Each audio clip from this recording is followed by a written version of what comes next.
Hola, ¿qué tal a todos? Muy buenas tardes. Les saluda Jason Calderón desde nuestros estudios en Washington, D.C. Bienvenidos a una nueva edición de Club de Prensa, el espacio de análisis de los temas más relevantes de la actualidad internacional, con los mejores periodistas, corresponsales y análisis desde Washington y el resto del mundo. Son las 2 de la tarde, 1 minuto en la costa este de los Estados Unidos. Es un gusto saludar aquí en los estudios al analista político y además investigador, no residente del Centro de Estudios Estratégicos Internacionales, Antonio de la Cruz. Antonio, un gusto tenerlo. Igualmente, Jason, un gran placer estar contigo hoy en la tarde. También me acompaña de manera remota desde Madrid, en España, Leticia Ruiz, es profesora de Ciencia Política de la Universidad Complutense. Es un gusto tenerla con nosotros. Hola Jason, hola Antonio. Y antes de comenzar, los queremos invitar a que formen parte de esta mesa de trabajo. Siéntense con nosotros, háganos llegar sus opiniones, sus puntos de vista. Pueden escribirnos a nuestra cuenta en la red social X. Allí aparecemos como @Club de Prensa NTN24. Comenzamos. Bienvenidos. 2 aviones de la Fuerza Aérea Colombiana van a partir desde Bogotá esta tarde hacia los Estados Unidos para recoger a cerca de 160 migrantes que inicialmente fueron deportados ayer en aviones militares y cuyo aterrizaje fue desautorizado por el presidente de Colombia, Gustavo Petro, algo que derivó en una inusual crisis diplomática entre ambas naciones.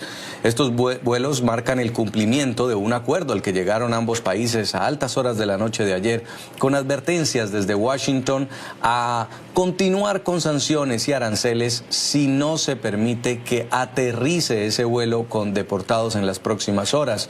Lo cierto es que esos aranceles y esas sanciones impuestas a Colombia están en pausa, pero los visados que también involucraban una sanción con respecto al presidente, los funcionarios alrededor del presidente y la emisión de visas en la Embajada de Estados Unidos en Bogotá siguen suspendidos. Vamos a ver lo que decía la Casa Blanca, el Departamento de Estado, una vez llegaron a este acuerdo entre el gobierno Trump y el gobierno Petro.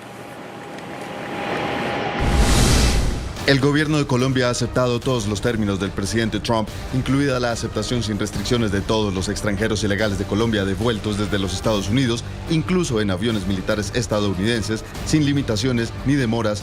Con base en este acuerdo, los aranceles y sanciones de la Ley de Poderes Económicos de Emergencia Internacional completamente redactados se mantendrán en reserva y no se firmarán a menos que Colombia no cumpla con este acuerdo. Las sanciones de visado emitidos por el Departamento de Estado y las inspecciones reforzadas de aduanas y protección fronteriza permanecerán en vigor hasta que el primer avión cargado de deportados colombianos sea devuelto con éxito. Los acontecimientos de hoy dejan claro al mundo que Estados Unidos vuelve a ser respetado. El presidente Trump continuará protegiendo ferozmente la soberanía de nuestra nación y espera que todas las demás naciones del mundo cooperen plenamente para aceptar la deportación de sus ciudadanos presentes ilegalmente en los Estados Unidos. El canciller saliente de Colombia, Luis Gilberto Murillo, quien a propósito fue el embajador de Colombia en los Estados Unidos previo al cargo como ministro de Relaciones Exteriores, fue el encargado de dar ayer la posición del presidente de Gustavo Petro y decía que se solucionó el impasse. Para poder recuperar, según él, el buen trato a los colombianos, se va a enviar 2 aviones oficiales de la Fuerza Aérea Colombiana a recoger a los migrantes que todavía continúan detenidos en Estados Unidos. El gobierno de Colombia informa que hemos superado el impasse con el gobierno de los Estados Unidos. En este contexto, el canciller Luis Gilberto Murillo y el embajador Daniel García Peña viajarán a la ciudad de Washington en los próximos días para sostener reuniones de alto nivel que den seguimiento a los acuerdos, resultado del trabajo conjunto que llevó al intercambio de notas diplomáticas entre los dos gobiernos. Antonio de la Cruz, ¿un impasse diplomático o cree usted que ese pulso todavía continúa? ¿Hay un mensaje claro que está enviando Trump a la región? Totalmente, Jason. Yo creo que aquí lo que está planteado es que con Trump no se juega. Trump ha decidido en que regresa en esta segunda presidencia a que América sea grande, ¿ok? Y sea primero. Y no va a aceptar que en la región haya disidencias en torno a su política. Lo ha mostrado Lo mostró inicialmente con Canadá y Panamá y ahora lo muestra con el presidente Petro, quien creyó que se pudo haber dado un pulso con Trump y más bien al final perdió desde el punto de vista político y desde el punto de vista social. Hoy lo que he recogido por parte de mis amigos en Colombia es que Petro tiene una popularidad muy baja ante estos hechos, porque además le negó la entrada a colombianos a el país, que es un derecho por la Constitución colombiana. O sea, puede tener diferencias en términos del transporte, pero no puede negarle un derecho constitucional a sus conciudadanos. Entonces yo creo que a Petro en este momento la situación se le ha ido más bien complicando y hay un efecto directo en términos de volver a colocar al gentilicio colombiano en que los aeropuertos a tener problemas. Lo estamos viendo en personas que tenían que llegar hoy a Washington D.C. desde Bogotá y fueron devueltos a Colombia, y todos los que tenían nacionalidad o pasaporte o hayan nacido en Colombia fueron pasados a lo que se llama aquí el cuartico para ser revisados. Ya había un antecedente también de vuelos que habían sido autorizados. En este caso, sí, el mismo presidente Petro había autorizado durante el gobierno Biden el regreso de colombianos en estos vuelos y también habían llegado esposados. Llama la atención que, dice Petro, el trato esta vez era inhumano. ¿Qué piensa usted, Leticia? En este instante, los primeros días del gobierno Trump, ¿el gobierno de Gustavo Petro decidió cazar una pelea? Es un comienzo abrupto para América Latina en su relación con Trump, un comienzo que la región no ha buscado y que Colombia mucho menos ha buscado, y que efectivamente puede tener un coste de popularidad si no se gestiona correctamente por parte de los gobiernos latinoamericanos, ¿no? Que además llega en un momento en el que la región está un poco desacompasada en lo que a articulación entre todos los países se refiere. Y bueno, pues definitivamente Trump está emitiendo por una parte un mensaje de que aquí mando yo, es como una versión muy anticuada, una reedición muy anticuada de las relaciones que otrora conocimos entre Estados Unidos y América Latina, una relación muy vertical en la que Trump, el mensaje que emite es el mensaje de aquí mando yo, y no hay negociación posible, pero yo creo que no es una política sostenible en el tiempo. ¿Cuántos aviones habría que enviar desde Estados Unidos para repatriar a todas las personas que no tienen documentación, que son colombianos y que viven en Estados Unidos, o que son mexicanos y viven en Estados Unidos? Por lo tanto, yo creo que es un pulso que ha ganado Trump efectivamente y que dará paso a negociaciones, porque al final como telón de fondo lo que tenemos es un Trump molesto por la presencia que tiene China en la región latinoamericana, ¿no? Él quiere recobrar protagonismo. Antonio, durante el gobierno Biden, Colombia fue definido como la piedra angular de los Estados Unidos en la región, en América Latina. Tanto así que es el país que más recursos recibe de parte de Estados Unidos, más de 400 millones de dólares anuales. Hacía unos días el Departamento de Estado había emitido un cumplimiento de la orden ejecutiva de Trump de decir, durante 90 días todo el dinero de ayuda exterior está bajo revisión. ¿Este impasse diplomático puede costarle más también a Petro en cuanto a los recursos que le dan para lucha contra el narcotráfico y también en ayuda para el desarrollo? Definitivamente pone en riesgo esos fondos que aprueba el Congreso todos los años, y que realmente la relación bilateral entre Colombia y Estados Unidos hasta este momento era extraordinaria, más de 200 años de una extraordinaria relación.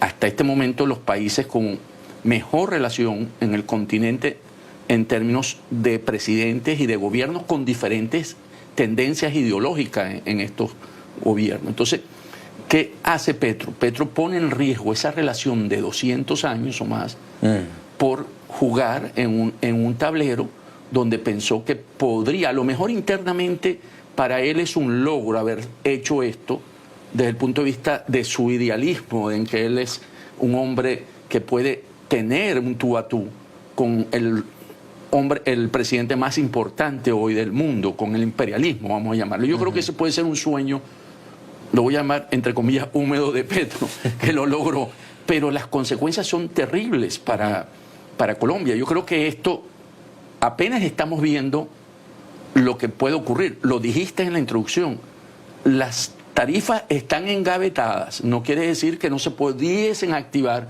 más adelante dependiendo del comportamiento de ¿cómo se llama? Petro. De Petro. Lo otro es de que el efecto es tan inmediato que yo entiendo, por información que tengo, por amigos en Bogotá, que el canciller saliente tiene suspendida su visado y por eso no ha podido salir, por eso y el embajador también. Entonces, aquí para resolver esta crisis, porque tampoco está el de Estados Unidos, porque lo llamaron, no ahorita, no por esta crisis, sino anteriormente, ¿verdad? Y entonces no hay canales directos de comunicación para resolver esto directamente, sino a través de conferencias, que también es un mecanismo, pero no es lo mismo conversar face to face, cara a cara, que manejarlo a través de una pantalla. Entonces yo creo que los fondos del Congreso seguro van a ponerse un hold. Es más, el senador Bernie Moreno hizo un ex ayer donde dijo que iba a promover una ley para sancionar más a Colombia, siendo originario, recordemos que es el hermano de Luis Alberto Moreno, que tiene una relación muy estrecha con Colombia. Y el mismo presidente de la Cámara de Representantes, el speaker Mike Johnson, dijo, pues estamos listos para recibir esos proyectos de ley y sancionar a quien no coopere con la política migratoria de Donald Trump. Leticia, ayer los periodistas leíamos un tuit tras otro. El presidente Donald Trump contestaba a través de su red social, Truth Social, sobre los aranceles del 25, que iban a escalar al 50, sanciones de visas a todos los familiares del presidente Petro y sus funcionarios, y luego el presidente Petro le respondía y le decía, yo soy terco, tomémonos un whisky, porque el whisky también y el tabaco han matado más gente que la cocaína. La forma de manejar esa diplomacia en un momento tan tenso y donde hay tantas vidas en juego, ¿cree usted que va a ayudar en adelante a Petro o a Trump si continúan manejando esta política? Bueno, efectivamente es un manejo de la política muy personalista, dejando de lado a los equipos y a la tradición a la que aludía Antonio, a la tradición de las excelentes relaciones bilaterales que ha tenido, de colaboración que ha tenido Colombia con Estados Unidos, ¿no? Pero no se nos debe escapar que también hay un componente ideológico en todo esto, ¿no? Trump tiene animadversión hacia los determinados representantes de la izquierda en la región y no le duelen prendas en entrar en un tipo de conflicto de estos, cuando además él es el que tiene, como se dice coloquialmente, la sartén por el mango. Por eso me ha recordado mucho a un pasado en el que hacía tiempo que no asistíamos a un tipo de diálogo entre un presidente de Estados Unidos y un presidente de América Latina en estos términos, ¿no? Yo creo que pese a que el Congreso y el Senado puedan estar dispuestos a avalar estas políticas que está esbozando Donald Trump, sin embargo, algunos líderes republicanos a lo mejor se sienten incómodos con cómo se han desarrollado esta incipiente intercambio de palabras, ¿no? Justamente vamos a conversar con ellos, con los sectores empresariales, industriales de Colombia, que también veían con asombro cómo los dos presidentes disparaban desde sus cuentas de redes sociales y hablaban de imponerse aranceles mutuamente. Pero demos un repaso antes a cómo se están dividiendo las exportaciones colombianas hacia los Estados Unidos y cuáles eran esos sectores que se iban a ver afectados por el arancel del 25 y posterior del 50%. Estas son cifras de la Asociación Nacional del Comercio, ANALDEX. Anualmente, 3 grandes sectores de la economía colombiana son de exportación, 1.500 millones de dólares en flores, 1.300 millones de dólares en oro, 1.200 millones de dólares en café. También seguimos con otros dos sectores de gran crecimiento en los últimos años. Una de ellas son las empresas que exportan ventanas, puertas y marcos, y que desde 2002 ha crecido ya en 74%. Es un sector que exporta 520 millones de dólares. También los transformadores eléctricos, que son utilizados en proyectos eólicos y solares. En 2023 tuvo este sector un crecimiento del 78% y exportaciones por 200 millones de dólares. Y terminamos con los productos agrícolas, que tienen la mayor cantidad de exportación. Banano, 160 millones de dólares. Aguacate, 67 millones de dólares. Recuerden hace poco el convenio para que el aguacate Hass colombiano llegara aquí a los Estados Unidos. La tilapia, 63 millones de dólares. Son exportaciones colombianas a los Estados Unidos que representan el 29% del total de las exportaciones colombianas. Una cifra superior a los 13.000 millones de dólares. Y por eso hemos querido invitar aquí en el programa a Bruce McMaster. Él es el presidente de la Asociación Nacional de Industriales y de Empresarios de Colombia. Bienvenido, un gusto tenerlo con nosotros. Muchas gracias por la invitación, un saludo. Dice el comunicado del Departamento de Estado que los aranceles y las sanciones económicas quedaron en un borrador y que solo van a ser firmadas si ese avión no aterriza de nuevo con los deportados. ¿Qué significa para los empresarios colombianos tener esta espada de Damocles del presidente Trump frente a la gestión que está llevando a cabo el ejecutivo de Petro? Bueno, para nosotros ha sido sin duda alguna una situación muy compleja. El día de ayer fue un día complejo. Ver estos cruces de mensajes no fueron, por supuesto, tranquilizantes, no fueron generadores de confianza, sino todo lo contrario, de gran incertidumbre. Para nosotros, para Colombia, la relación con los Estados Unidos desde el punto de vista comercial es verdaderamente vital. Ustedes estaban dando cifras ahora, eso se refleja en cerca de entre 12 y 14 mil millones de dólares del total de 55 mil millones de dólares o 60 mil que exporta Colombia, de manera que estamos hablando de un 25% de nuestras exportaciones. De lo que yo entonces diría es que claro que se genera una inmensa incertidumbre y las cosas no van a quedar igual, es decir, no creo que volvamos en este momento al kilómetro cero después de haber solucionado la crisis diplomática, sino que por el contrario lo que vamos a tener es en este momento, digamos, un nivel de nerviosismo relativamente alto hasta tanto no logremos que se verdaderamente estabilicen las relaciones diplomáticas entre los dos gobiernos. ¿Quién perdía más? Cuando estaba en el momento más tenso de la tensión diplomática, decía el presidente Trump, le impongo aranceles del 25 y luego del 50. Y Petro respondía, pues yo también entonces le pongo aranceles a los productos de Estados Unidos. ¿Cómo es esa proporción en la balanza? No hay la menor duda que el país perdedor en esta disputa era Colombia, o es Colombia. Es que estamos hablando de que es Colombia, que es un país que en términos de población o en términos de área es el país número 28 o 29 del mundo. En términos de producto puede ser el país número 45 en términos de producto, contra Estados Unidos, que es el país más grande económicamente del planeta. Para nosotros, como le decía ahora, las exportaciones pueden ser el 25% de nuestras exportaciones y para ellos pues no son más del 1%. De manera que no hay la menor duda de que cuando tenemos ese diferente peso relativo, y hay que reconocerlo y hay que saber que claro que nosotros queremos exportar a Estados Unidos y no solamente queremos exportar allá, quisiéramos exportar muchísimo más y por eso firmamos un tratado de libre comercio. Y por eso incluso a veces nos quejamos y decimos que necesitamos acceso a más productos, especialmente productos agrícolas. De verdad que no, de eso no hay la menor duda. Yo no tengo en este momento la menor duda de que Colombia es quien tiene que cuidar esa relación, la comercial, muy fuertemente. Probablemente para Estados Unidos sea importante la posición geoestratégica de Colombia, pero esa es una discusión un poco más de largo plazo. En el corto plazo, Colombia necesita a la economía de los Estados Unidos. Hasta que el avión no sea devuelto con éxito, dice el Departamento de Estado, las sanciones de visado emitidas y las inspecciones reforzadas de aduanas y protección fronteriza permanecerán en vigor. Entonces, lo que está pasando con los colombianos que están llegando a Estados Unidos, que es que le están metiendo al llamado cuartico, que es un lugar donde les hacen una inspección minuciosa de antecedentes, de motivos, incluso algunos que tenían la visa, se les negó la entrada a los Estados Unidos y los devolvieron.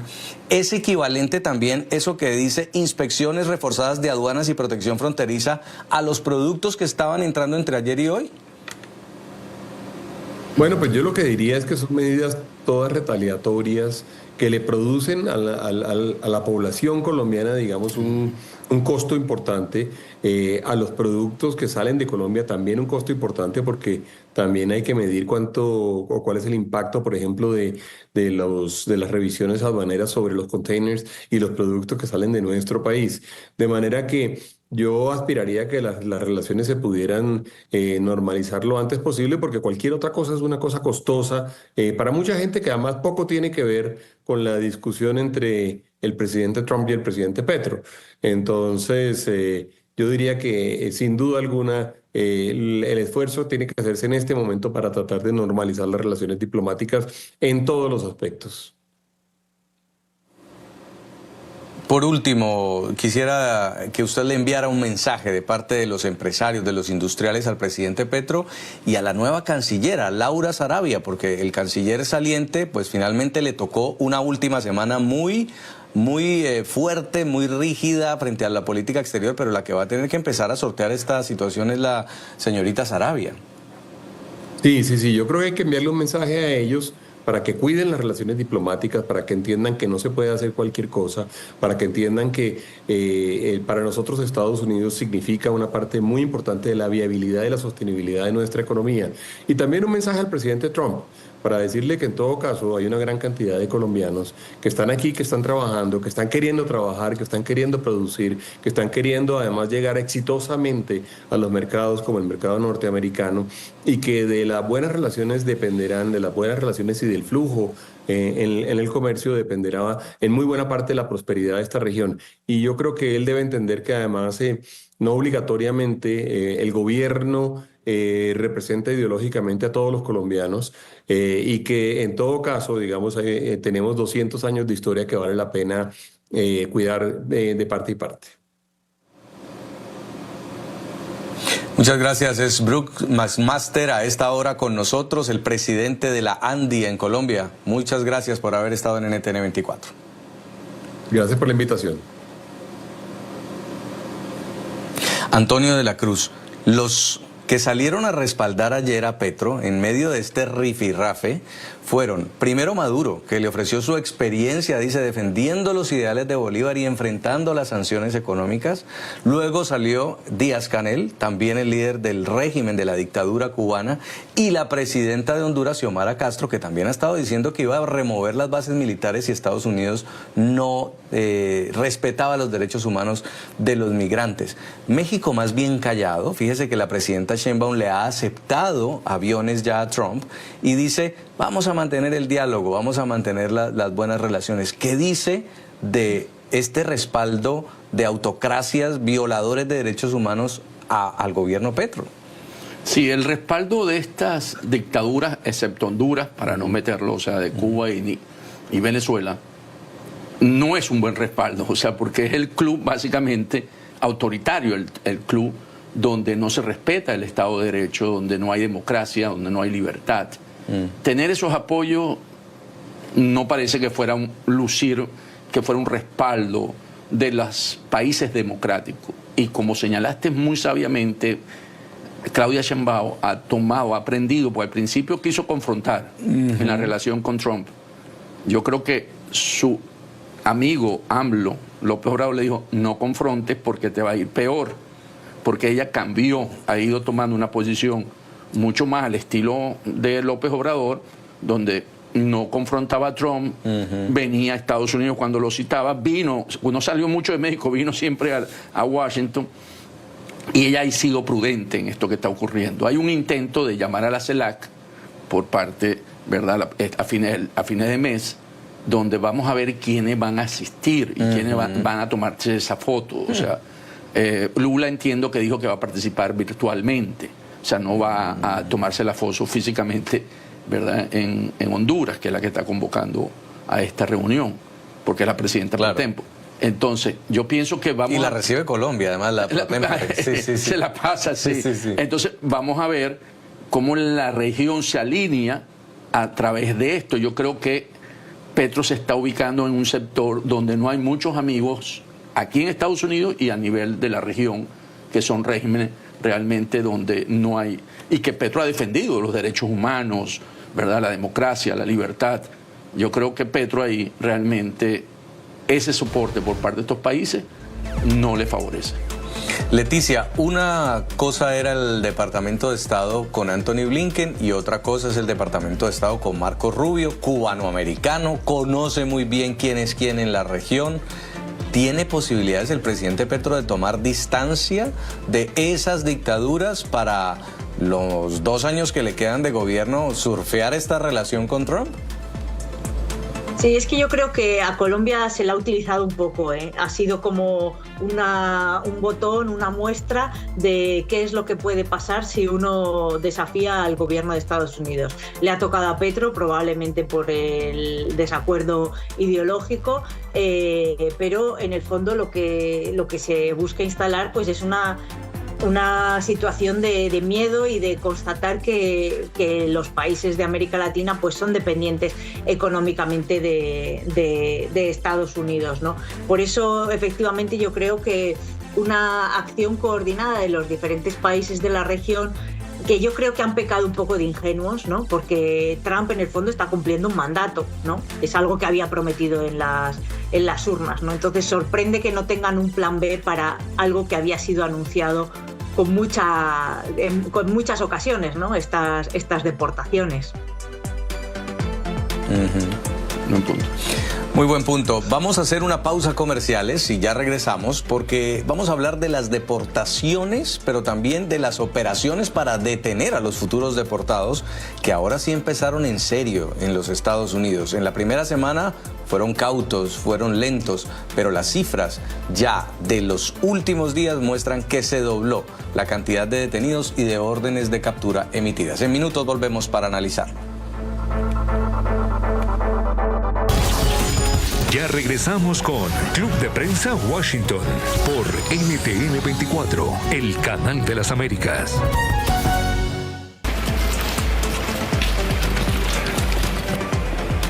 2 de la tarde, 33 minutos en la costa este de los Estados Unidos. El zar de la frontera de Donald Trump, Tom Homan, está en Chicago supervisando personalmente las acciones de control de inmigración de múltiples agencias.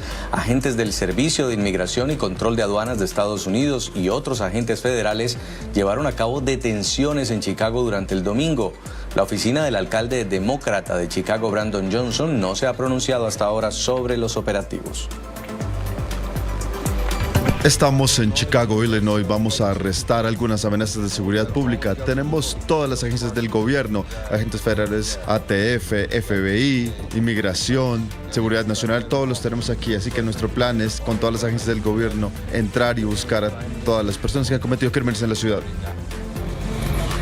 Y en las últimas horas la DEA adelantó una redada en Colorado en contra de una red de narcotráfico y miembros de la banda criminal transnacional Tren de Aragua. Hacían fiestas en este lugar y allí, en medio de una de esas festejos nocturnos, detuvieron agentes de ICE y de la Oficina de Alcohol, Tabaco, Armas de Fuego y Explosivos a cerca de 50 inmigrantes indocumentados.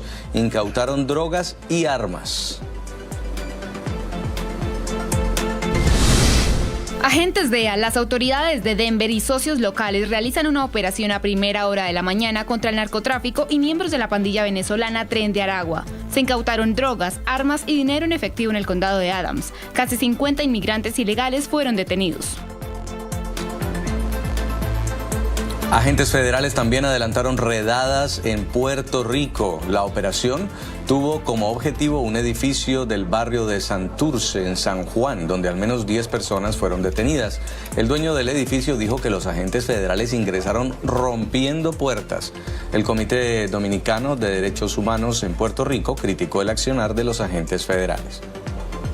Pues mira, la gobernadora había dicho que los dominicanos no debían preocuparse por las intervenciones en una feria en España, pero parece que ella estaba mal asesorada, porque sí está pasando y hoy hubo una redada, han habido varias redadas más, están buscando personas que son la prioridad, que han sido acusadas de algunos delitos, pero esto va a traer una crisis humanitaria.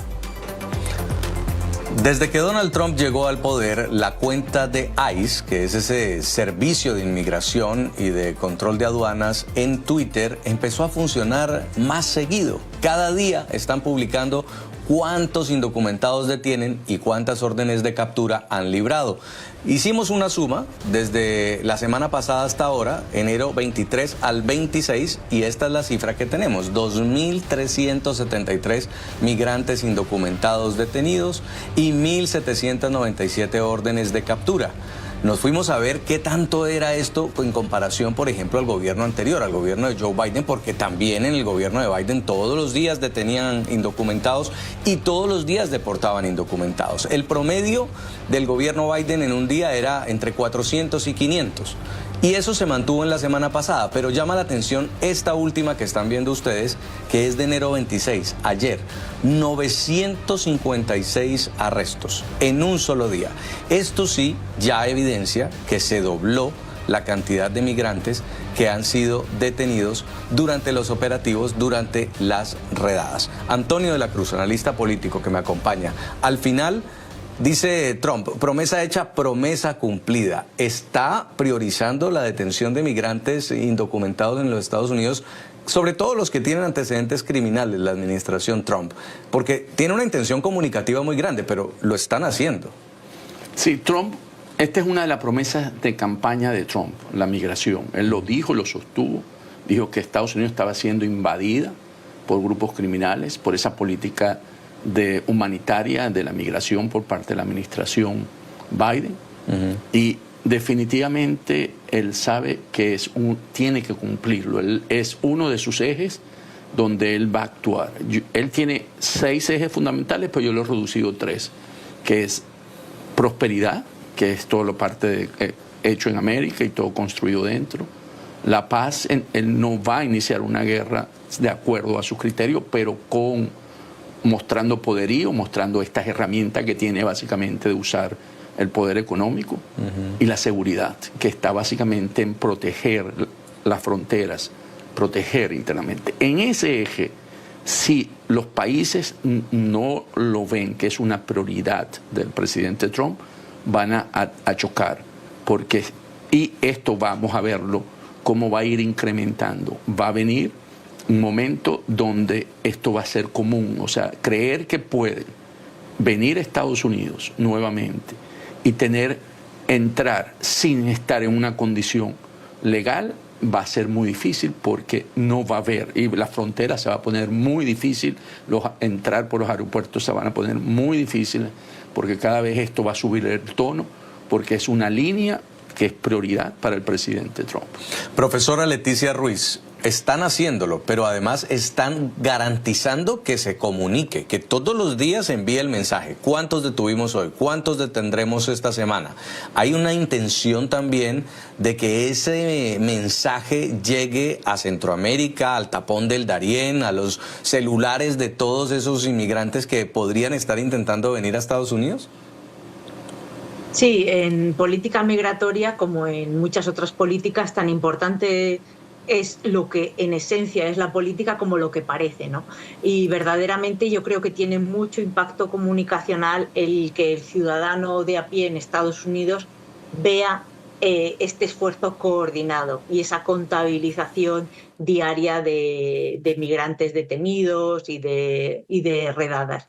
Ahora, el impacto que esto puede tener como elemento disuasorio en el Darién y en toda la región probablemente vaya un paso por detrás, ¿no? Yo creo que el principal impacto ahora mismo está teniéndolo en la población de Estados Unidos, entre los votantes que tuvo Trump, que ven que él está cumpliendo con el mandato, ¿no? Pero hay que dar un paso atrás en la foto y ver cómo o por qué el votante de Estados Unidos ha comprado este relato en el cual equipara a una persona sin documentos con crimen, con antecedentes, con probabilidad de tener antecedentes criminales y este tipo de cuestiones, ¿no? Lo que vamos a asistir en los próximos días es a esta saturación del lenguaje, ¿no?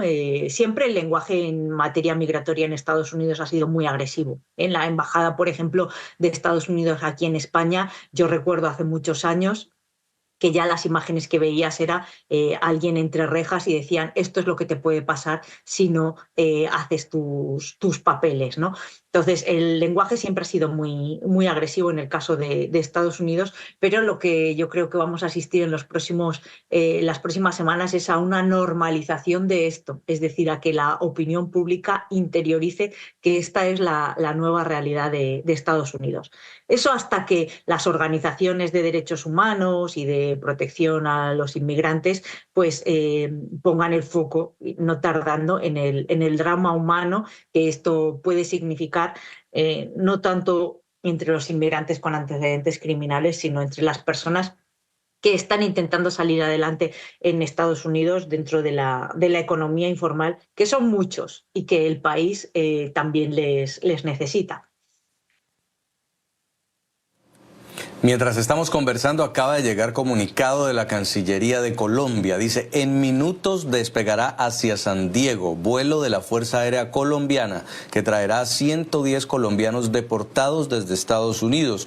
Y dice, cumpliendo con el compromiso del presidente Petro y lo anunciado por el canciller, el gobierno colombiano dispuso de un avión de la Fuerza Aérea para traer a estos colombianos a casa. A bordo del avión, que sale desde el aeropuerto militar de Catam, en Bogotá, se encuentran funcionarios de Migración Colombia, igualmente personal de la Cancillería y personal médico, con el objetivo de garantizar el respeto de los derechos humanos. Se espera que en los próximos días salga otro avión con el mismo objetivo. Acuérdese que eran 160, 80 y 80, van a traer 110, los otros seguramente quedan en centros de detención mientras esto ocurre.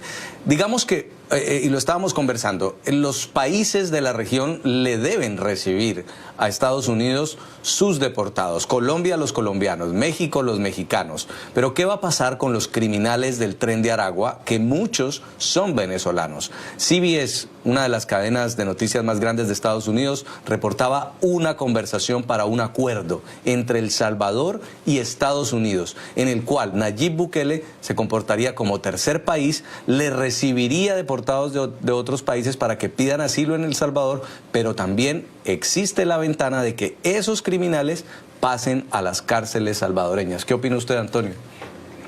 Aquí lo importante es poder tener la información de que están calificados como grupos terroristas. Le dieron 14 días para clasificarlo dentro de una organización terrorista. En esa condición es donde pueden, seguro por la ley patriota y todo eso que sabemos, podrían ser reubicados en otro lugar. Recordemos cómo fueron reubicados en Guantánamo muchos de estos que consideraron terroristas en la época, ¿verdad? Después del 11 de septiembre. Entonces yo creo que esta solución para no entrar en una negociación, que es lo que quiere Trump básicamente, y mostrar también ese poder comunicacional, que el Tren de Aragua empezaron a golpearlo y a darle duro, de ser cierto esto, es una solución magnífica para el gobierno de Trump, porque saldría de miembro del Tren de Aragua y no negociaría con Maduro esa parte que es importante. 2:44 p.m. Tenemos que ir a una pausa comercial. Ya regresamos en Club de Prensa Washington. Y hemos llegado así al final de nuestro programa Club de Prensa Washington. Mañana tendremos más temas de discusión para ustedes en Club de Prensa Nueva York. Quiero agradecer a esta hora a Antonio de la Cruz, analista político, por haber estado con nosotros. Muy amable. Y también desde Madrid, España, Leticia Ruiz Rodríguez, profesora de Ciencia Política de la Universidad Complutense de Madrid. Gracias por haber estado con nosotros. Muchas gracias. A todos nuestros televidentes los invitamos, síganos en redes sociales, estamos en X como @NTN24 y también visiten nuestro portal web ntn24.com. Hasta la próxima.